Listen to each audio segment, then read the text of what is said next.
Hello students, DMB academy classes में आप सभी का स्वागत है। आज मैं फिर दोबारा आपसे के सामने शिवराज विजयम भाग 3 लेकर आई हूँ, जिसमें मैं आपके पहले 2 भागों में अंबिका दत्त व्यास जी के जीवन परिचय के बारे में बता चुकी हूँ और ये भी बता चुकी हूँ कि शिवराज विजयम एक ऐतिहासिक उपन्यास है जो अंबिका दत्त व्यास जी के द्वारा लिखा गया है और संस्कृत साहित्य का पहला उपन्यास है। आज मैं आपको, जैसा कि पहले 2 वीडियो में बता चुकी हूँ, आज इसमें भी आपको पंडित अंबिका दत्त व्यास जी के वंशावली, उनके जन्म, उनके जीवन के बारे में ही बता रही हूँ। लेकिन आज जो मैं आपको बता रही हूँ बहुत सरल भाषा है ये आपके लिए, और ये जो आप इससे आप पढ़ेंगे तो मुझे पूरा विश्वास है कि आप इसे कभी नहीं भूलेंगे। आप इसे हमेशा याद रखेंगे जिस भाषा में और जिस तरीके से आज आपको इनके विषय में बताया जा रहा है। सबसे पहले हम इनकी वंशावली देख लेते हैं। इनके जो पितामह थे, पितामह अर्थात दादा, इनके जो पितामह थे वो पंडित राजाराम थे। इनके जो पितामह थे वो पंडित राजाराम थे, जो कि पाराशर गोत्रीय थे। इनका गोत्र कौन सा था? पाराशर, जो पाराशर गोत्रीय थे और भीड़ा वंश के थे। वे यजुर्वेद के ज्ञाता थे। वे यजुर्वेदीय ब्राह्मण कहलाते थे क्योंकि उन्हें यजुर्वेद का बहुत ज्यादा ज्ञान था। जैसा कि आप जानते हैं कि वेद 4 होते हैं, ऋग्वेद, यजुर्वेद, सामवेद और अथर्ववेद। तो उनमें उन चारों वेदों में से ये जो मुख्य ज्ञाता थे वो यजुर्वेद के थे। इन्हीं पंडित राजाराम जी के 2 पुत्र हुए, दुर्गादत्त और देवीदत्त। ये जो पंडित राजाराम हैं, इनके 2 पुत्र हुए, दुर्गादत्त और देवीदत्त। इनमें जो दुर्गादत्त थे बड़े वाले, उन्हीं के पुत्र का नाम पंडित अंबिका दत्त व्यास है। पंडित अंबिका दत्त व्यास जी के पुत्र का नाम राधा कुमार व्यास है। इस प्रकार से अगर हम देखें तो पंडित अंबिका दत्त व्यास जी के जो दादाजी थे, जो पितामह थे, उनका नाम पंडित राजाराम है। देखिए, जो भी कंपटीशन एग्जाम होता है उसमें किसी के जो प्रश्न पूछे जाते हैं उसमें ये पूछ लिया जाता है कि अंबिका दत्त व्यास जी के पितामह कौन थे, या फिर पिता कौन थे, या फिर उनके चाचा कौन थे, या पुत्र का क्या नाम है। तो इसमें आपको बहुत इजीली सारी चीजें समझ में आ रही होंगी कि जो इनके पिता हैं वो दुर्गादत्त हैं, जो चाचा हैं वो देवीदत्त हैं, क्योंकि दुर्गादत्त के जो अनुज हैं, छोटे भाई, अनुज छोटा भाई, जो इनके अनुज हैं वो देवीदत्त हैं। और इन्हीं अंबिका दत्त व्यास के पुत्र का नाम राधा कुमार व्यास है। ये तो इनकी वंशावली हो गई। अब देखिए, जो इनका जन्म है, जन्म का समय वो अब हम आपको बता रहे हैं। जन्म का समय जो हमने संवत और सन दोनों में दिया है। देखिए, संवत और सन, कई बार भी एग्जाम में ऐसा होता है कि संवत के अनुसार पूछ लिया जाता है कि किस संवत में हुआ, या ये पूछ लिया जाता है कि किस सन में हुआ। तो हमने दोनों ही तरीके से आपके सामने रखा है। इनका जो जन्म हुआ है वो संवत 1915 में हुआ है। इनका जो जन्म है वो संवत 1915 में हुआ है, किंतु यदि हम सन के अनुसार देखें तो सन 1858 में। यदि संवत लिया जाएगा तो 1915 में, और यदि सन लेते हैं तो 1858 में, जो कि चैत्र के महीने में शुक्ल पक्ष अष्टमी को हुआ है इनका जन्म। ये इनका जन्म समय हो गया। यदि हम मृत्यु का समय लेते हैं तो वो भी हमने संवत और सन दोनों में ही दिया है। इसमें संवत के अनुसार यदि हम मृत्यु का समय लेते हैं तो 1957, किंतु यदि हम सन में लेते हैं तो सन 1900 ईस्वी में हुआ है।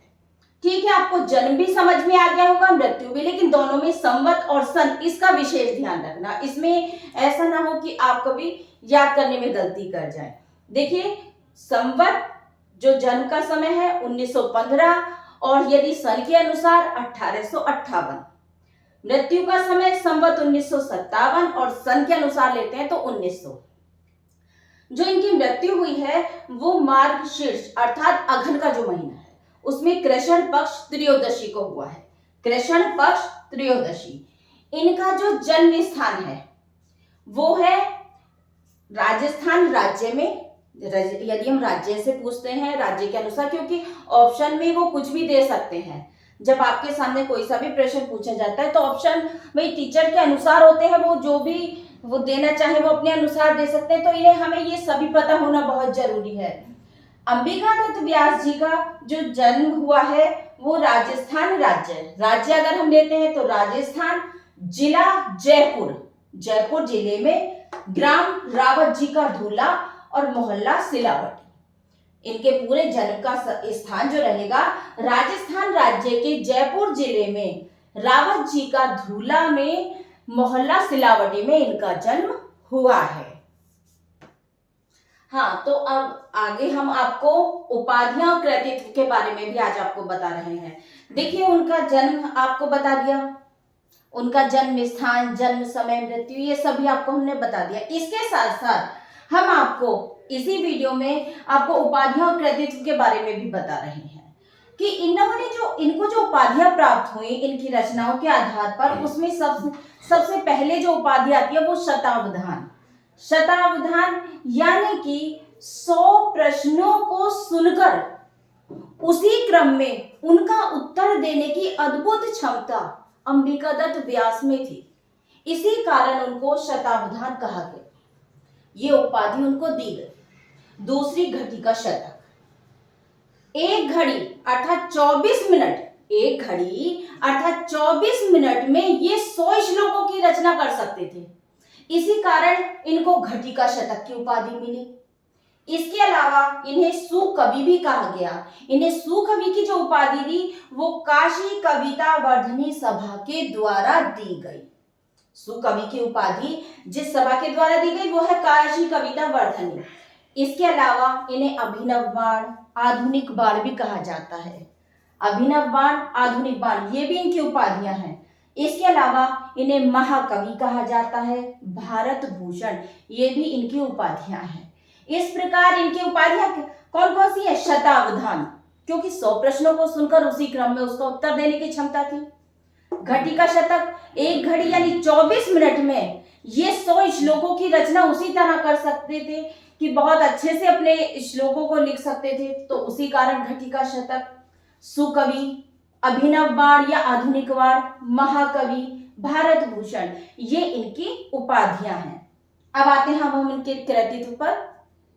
कृतित्व, इन्होंने करीबन, देखिए जैसा कि मैंने आपको पहली वीडियो में बताया हुआ है, इन्हें हिंदी, अंग्रेजी, बंगला, संस्कृत आदि इन्हीं सभी भाषाओं पर इनका अधिकार था। ये सभी भाषाएं बहुत अच्छे से जानते थे।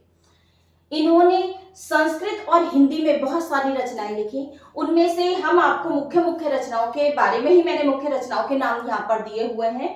इन्होंने लगभग 78 पुस्तकें लिखी हैं, 78 रचनाएं लिखी हैं, 78 कृतियां लिखी हैं। इन्हें आप कृति भी कह सकते हैं, रचनाएं भी कह सकती हैं, बात एक ही है। कई बार स्टूडेंट इस चीज में कंफ्यूज हो जाते हैं, भाई रचना क्या है या कृति क्या है। तो कृति और रचना एक ही बात होती है। तो लगभग इनकी 78 कृतियां रचनाएं हैं, जिसमें से मुख्य हैं, ये संस्कृत की है आपकी शिवराज विजयम, ये आपका ऐतिहासिक उपन्यास है, गद्य काव्य है, ये आप जानते हैं। इसके अलावा सामवतम नाटकम, ये भी संस्कृत में ही है।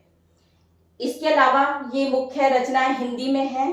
गुप्ता शुद्ध प्रदर्शन, गुप्ता शुद्ध प्रदर्शन, अबोध निवारण, बिहारी बिहार, ये तीनों रचनाओं के जो मैंने नाम दिए हैं ये हिंदी की रचनाओं के दिए हैं, जो मुख्य रचनाएं हैं।